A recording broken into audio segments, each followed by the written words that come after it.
మరోసారి ఫైర్ అయ్యారు జేసీ దివాకర్ రెడ్డి. వైసీపీ అధ్యక్షుడిపై ఘాటైన పదజాలంతో విమర్శలు చేశారు. తాను పదవుల కోసం తాను టీడీపీలో చేరలేదన్నారు.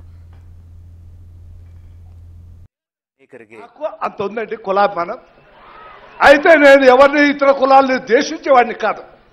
నాకు జగన్ పక్కన పోవాలని. ఏం చేస్తాడు వాడు? జగన్ ఏం చేయలేడు. వాడు వెధవ.